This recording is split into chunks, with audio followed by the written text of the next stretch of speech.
I'm Eric, and this is part 3 of my book, What Preachers Never Tell You About Tithes and Offerings, the End of Clergy Manipulation and Extortion. This is taken from the first chapter, and I'm going to go ahead and finish up a new and honest way to raise money. Here is where we must fundamentally change how we do business.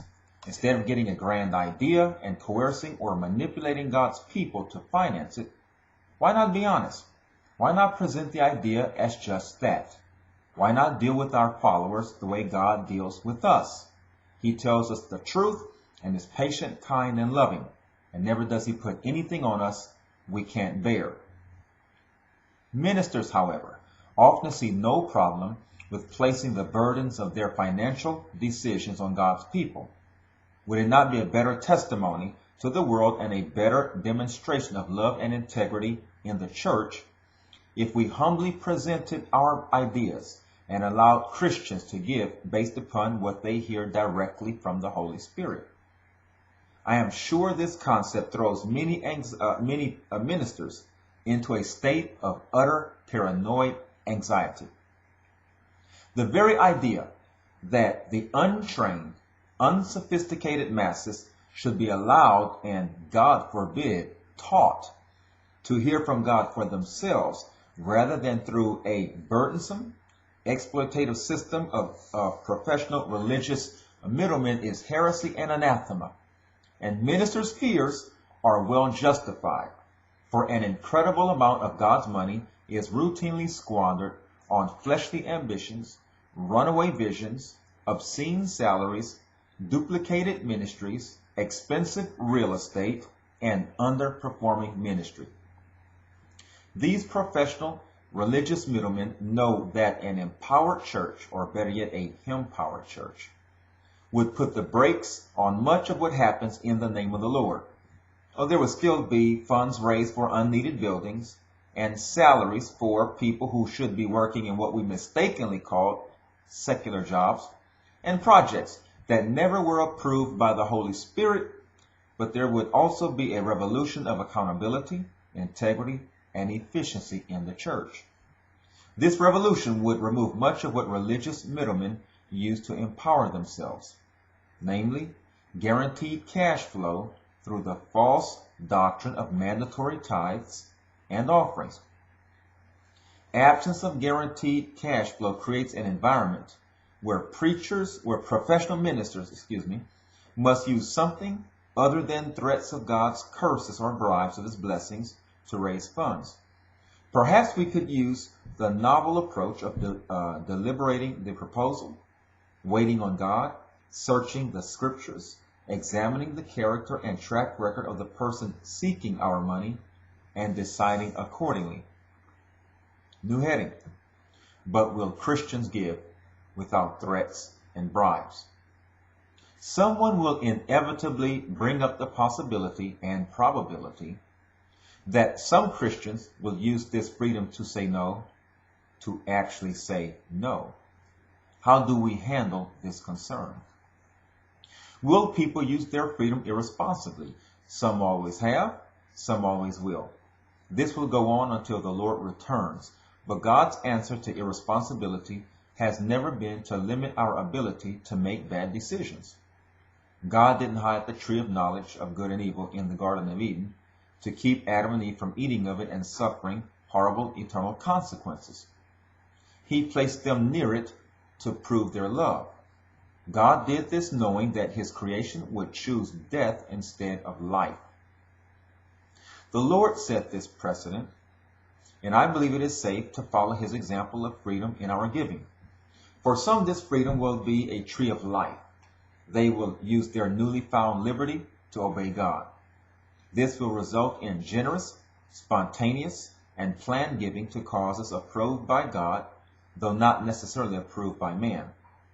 The money will often not pass through clergy hands, but the support of professional, religious middlemen is not our priority. Obedience to the Holy Spirit is the priority. For others, this liberty will be a tree of knowledge of good and evil. They will use their newly found freedom to justify selfishness. Many legitimate opportunities to give will come their way. Some will come through professional religious middlemen. Others will come through direct contact with a person in need. Yet there will always be a seemingly good reason to not give. And if this latter category of people does give, the amount will usually be far less than what it should be. Less not according to the demands of man, but the demands of love. But this is a matter for God and not us. Our job is to humbly preach the gospel and not to prematurely judge people for the amount of their financial gifts.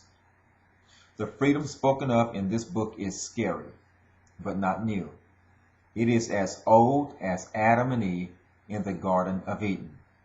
Generally, professional religious middlemen hate this freedom for several reasons.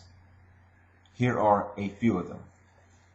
It frees God's people to think for themselves. This breaks the unholy monopoly power that religious professionals exercise over Jesus' people. Second, it allows the Holy Spirit to directly instruct God's people when to give, how much to give, and to whom to give. This puts every fleshly financial project at risk of being stripped of undeserved cash flow. 3. It requires religious professional middlemen to walk extremely close to the Lord. This means projects that don't come from God are no longer automatically supported by manipulative followers of Christ. Clergy would then have to spend considerably more time in prayer than in business meetings, conferences, Starbucks, or watching television. This is a terrifying thought for many fleshly preachers. Next, it places stringent qualifying criteria on financial appeals for buildings and salaries. This threatens the very foundation of superficial and misdirected Christianity. But financial accountability is not too much to ask of someone who demands our money. Next, it makes it harder for preachers to manipulate God's people into taking care of their ambitions and personal financial needs. Now, this addresses one of the main stumbling blocks to salvation of intelligent people who see glaring contradictions in the life of Christ and the greed and materialism of his so-called followers. It forces preachers to be patient in their ambitions. This takes away their ability to prematurely commit God's resources without at least being seriously scrutinized and questioned by the church. New heading: A revival of financial integrity in the church is possible. I earnestly believe, that what your preacher never tells you about tithes and offerings is the articulated groanings of the heart of God and of multitudes of people who know that something is dreadfully wrong with the financial practices of the church. This includes Christians and non-Christians. All are fed up with the financial sins of the church. This effort is by no means a perfect treatise against such an old, entrenched, and formidable clergy moneymaker. Every page testifies of my imperfection. Still, as he did to the walls of Jericho, God may yet mercifully roar upon these words and miraculously crumble the impregnable walls of financial clergy manipulation and domination. I pray that God will use this book to spark a flame that will devour every trace of financial waste and abuse in the church. The Reformation was sparked by men with a flame in their heart and a pen in their hand. Words on paper have changed the world before. It can happen again. Thank you